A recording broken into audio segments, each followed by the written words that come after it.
পাহলভির নেতৃত্বে নতুন ইরান, নির্বাসিত যুবরাজের কণ্ঠে রাজকীয় প্রত্যাবর্তনের সুর। ট্রাম্পের গ্রিনল্যান্ড অভিযান ইউরোপীয় মিত্রদের গালে চড়। কেএই ভেনেজুয়েলার মীর জাফর। ইরানে হাজারো মানুষ নিহতের কথা স্বীকার করলেন খামেনি। হুমকি মোকাবিলায় উত্তর আটলান্টিকে চালকবিহীন হেলিকপ্টার চালু করল যুক্তরাজ্য। ইরানের নির্বাসিত যুবরাজ রেজা পাহলভি দাবি করেছেন ইরানে চলমান গণবিক্ষোভের মুখে বর্তমান ইসলামী শাসনব্যবস্থার পতন এখন শুধু সময়ের ব্যাপার। ওয়াশিংটনে এক সংবাদ সম্মেলনে ৬৫ বছর বয়সী পাহলভি বলেন, প্রশ্ন এখন আর হবে কি না নয়, প্রশ্ন হল ক্ষণেই সরকার পতন হবে।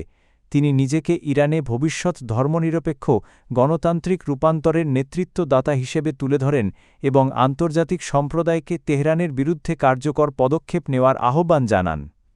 গত ডিসেম্বরের শেষ দিকে অর্থনৈতিক সংকট থেকে শুরু হওয়া বিক্ষোভ এখন সরকার বিরোধী আন্দোলনে রূপ নিয়েছে।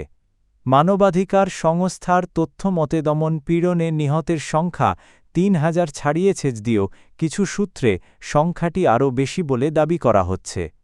এদিকে মার্কিন প্রেসিডেন্ট ডোনাল্ড ট্রাম্প প্রথমে সামরিক হস্তক্ষেপের হুমকি দিলেও সাম্প্রতিক সময়ে ইরানে মৃত্যুদণ্ড স্থগিত করায় তেহরানকে ধন্যবাদ জানিয়েছেন।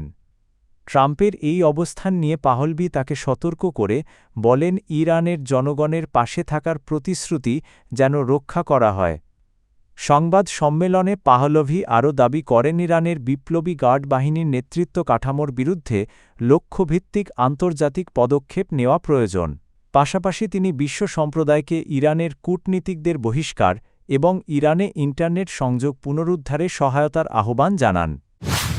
গ্রিনল্যান্ড নিয়ে ডোনাল্ড ট্রাম্পের আগ্রাসী অবস্থান ইউরোপ ও যুক্তরাষ্ট্রের দীর্ঘদিনের মিত্রতায় নজিরবিহীন ফাটল তৈরি করেছে।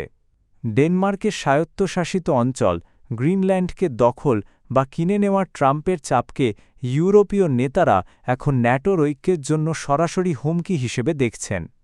ওয়াশিংটনে ডেনমার্ক ও গ্রিনল্যান্ডের পররাষ্ট্রমন্ত্রীরা মার্কিন ভাইস প্রেসিডেন্ট জেডি ভ্যান্স ও পররাষ্ট্রমন্ত্রী মার্কো রুবিওর সঙ্গে জরুরি বৈঠক করেছেন। বৈঠক শেষে ডেনমার্কের পররাষ্ট্রমন্ত্রী স্পষ্ট করে বলেন, আধুনিক বিশ্বে কোনো ভূখণ্ড কেনাবেচার বিষয় গ্রহণযোগ্য নয়। ইউরোপীয় কূটনীতিকদের অভিযোগ, মার্কিন ভাইস প্রেসিডেন্ট ভ্যান্স আলোচনার উত্তেজনা আরও বাড়াচ্ছেন, যা সংকটকে জটিল করে তুলছে। বিশ্লেষকরা বলছেন, গ্রিনল্যান্ড নিয়ে ট্রাম্পের আগ্রহের পেছনে রয়েছে কৌশলগত নিরাপত্তা ও খনিজ সম্পদের হিসাব, পাশাপাশি ব্যক্তিগত ইগো। নিউ ইয়র্ক টাইমসকে ট্রাম্প নিজেই বলেছেন, গ্রিনল্যান্ড জয় করাকে তিনি নিজের রাজনৈতিক সাফল্যের প্রতীক মনে করেন। এমনকি বাধা দেওয়া দেশগুলোর ওপর শুল্ক আরোপের হুমকিও দিয়েছেন তিনি। এই অবস্থায় ইউরোপীয় ইউনিয়ন ও ন্যাটো পাল্টা পদক্ষেপ নিচ্ছে। ফ্রান্স, জার্মানি ও ব্রিটেন ইতোমধ্যে গ্রিনল্যান্ডে সামরিক উপস্থিতি বাড়ানোর উদ্যোগ নিয়েছে। পাশাপাশি গ্রিনল্যান্ডে আর্থিক সহায়তা দ্বিগুণ করা এবং রাজধানী নুকে নতুন কূটনৈতিক অফিস খোলার পরিকল্পনা করছে।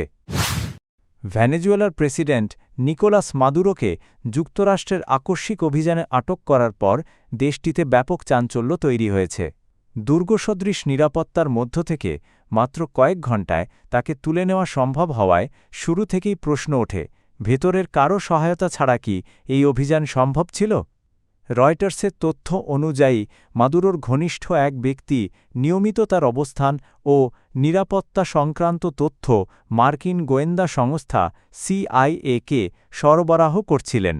তবে সেই ব্যক্তির পরিচয় প্রকাশ না হওয়ায় রহস্য আরও ঘনীভূত হয়েছে। এদিকে আর এক অনুসন্ধানী প্রতিবেদনে জানা গেছে, মাদুরোকে গ্রেপ্তারের কয়েক মাস আগেই ভেনেজুয়েলার স্বরাষ্ট্রমন্ত্রী দিওসদাদো কাবেলোর সঙ্গে গোপন যোগাযোগ চালিয়ে যাচ্ছিল ট্রাম্প প্রশাসন। এমনকি অভিযানের পরও এই যোগাযোগ অব্যাহত রয়েছে। সূত্র বলছে, যুক্তরাষ্ট্র কাবেলোকে সতর্ক করেছিল তার নিয়ন্ত্রণাধীন বাহিনী যেন বিরোধীদের ওপর দমনপীড়ন না চালায়, কারণ নিরাপত্তা বাহিনী, গোয়েন্দা সংস্থা এবং সরকারপন্থী সশস্ত্র মিলিশিয়াদের ওপর কাবেলোর শক্ত প্রভাব রয়েছে। ইরানের সর্বোচ্চ নেতা আয়াতুল্লাহ আলী খামেনি প্রথমবারের মতো স্বীকার করেছেন, সাম্প্রতিক দেশব্যাপী বিক্ষোভে হাজার হাজার মানুষ নিহত হয়েছেন। শনিবার এক ভাষণে তিনি বলেন বিক্ষোভ চলাকালে বহু মৃত্যু ঘটেছে, যার কিছু ছিল অত্যন্ত নৃশংস ও অমানবিক।